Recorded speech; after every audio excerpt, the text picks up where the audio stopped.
আসসালামু আলাইকুম। সন্ধে ৭টা, বাংলাদেশ বেতার, রাজশাহী। স্থানীয় সংবাদ পড়ছি মাসুম আখতারুজ্জামান অনিক। ভেজাল ও কেমিক্যালযুক্ত আম বাজারজাতকরণ রোধে ম্যাঙ্গো ক্যালেন্ডার প্রকাশ করেছে রাজশাহী জেলা প্রশাসন।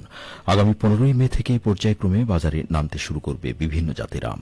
আজ জেলা প্রশাসনের সম্মেলন কক্ষে আয়োজিত রাজশাহী জেলার সংশ্লিষ্ট অংশীদারদের নিয়ে আম পরিবহন, বাজারজাতকরণ ও সংগ্রহ বিষয়ক মতবিনিময় সভায় এই তথ্য জানান জেলা প্রশাসক কাজী শহীদুল ইসলাম। জেলা প্রশাসক জানান, সকল প্রকার গুটি আম বাজারজাত করা যাবে আগামী 15ই মে। গোপালভোগ 22শে মে, রানীপসন্দ 25শে মে, লক্ষণভোগ 25শে মে, হিমসাগর বা ক্ষীরসাপাত 30শে মে, ল্যাংড়া 10ই জুন, আম্রপালি 15ই জুন, ফজলি 15ই জুন, বাড়ি আম 4-5 জুলাই, আশিনা 10 জুলাই, গোরমতি 15ই জুলাই বাজারজাত করা যাবে। এছাড়া কাটিমুন ও বাড়ি আম 11 সারা বছর সুবিধামতো সময়ে বিক্রি করা যাবে।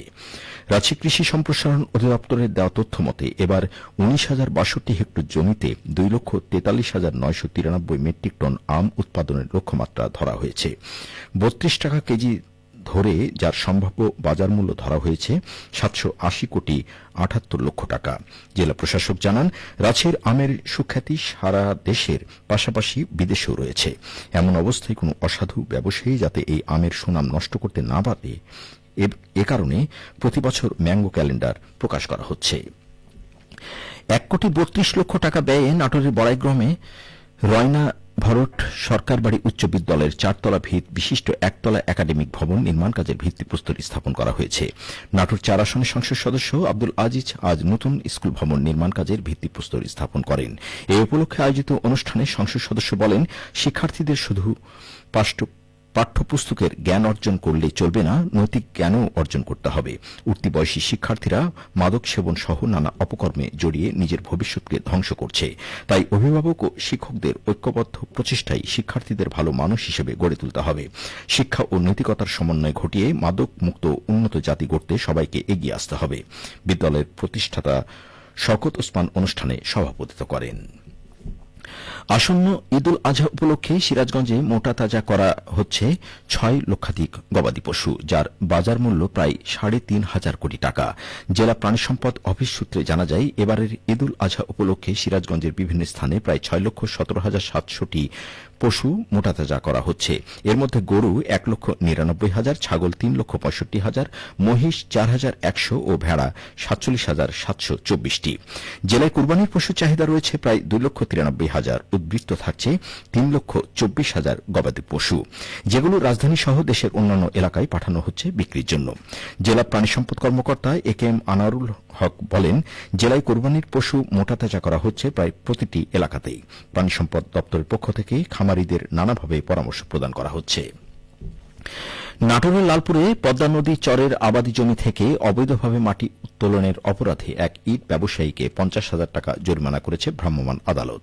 আজ ভ্রাম্যমাণ আদালতের এই অর্থদণ্ড প্রদান করেন লালপুর উপজেলার সহকারী কমিশনার ভূমি মোহাম্মদ আবির হোসেন। লালপুর থানার ওসি মোহাম্মদ শফিকুল ইসলাম জানান, লালপুর থানা পুলিশের একটি টিম উপজেলার বাকনাই গ্রামে SMK ইট ভাটায় বিশেষ অভিযান পরিচালনা করে। এ সময় পরিবহন ট্রাক্টর যোগে পদ্মা নদীর চর থেকে অবৈধভাবে মাটি উত্তোলন করে ভাটায় নিয়ে আসার ঘটনা জানা যায়।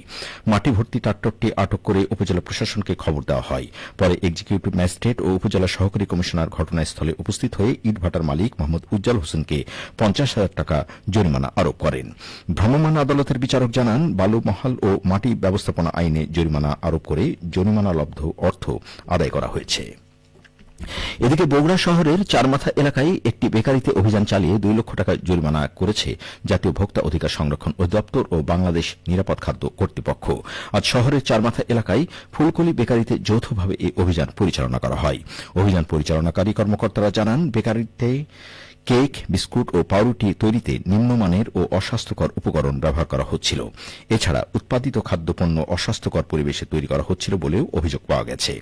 কর্তৃপক্ষের দাবি, অভিযানের সময় প্রতিষ্ঠানটিতে মেয়াদোত্তীর্ণ বা আগাম তারিখ ব্যবহার এবং অন্য প্রতিষ্ঠানের মোড়ক ব্যবহার করে পণ্য বাজারজাত করার প্রমাণও পাওয়া যায়।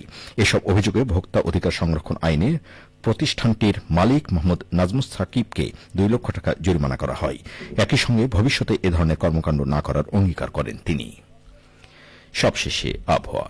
আজ রাজশাহীতে সর্বোচ্চ তাপমাত্রা ছিল 33.7 ডিগ্রি এবং সর্বনিম্ন 21.8 ডিগ্রি সেলসিয়াস। সন্ধ্যে 6টায় বাতাসে আপেক্ষিক আর্দ্রতার পরিমাণ ছিল 69%। রাজশাহী পার্শ্ববর্তী এলাকায় আগামীকাল সূর্যোদয় ভোর 5:23। সংবাদ শেষ হল। আমাদের পরবর্তী স্থানীয় সংবাদ প্রচারিত হবে আগামীকাল সকাল 8:10।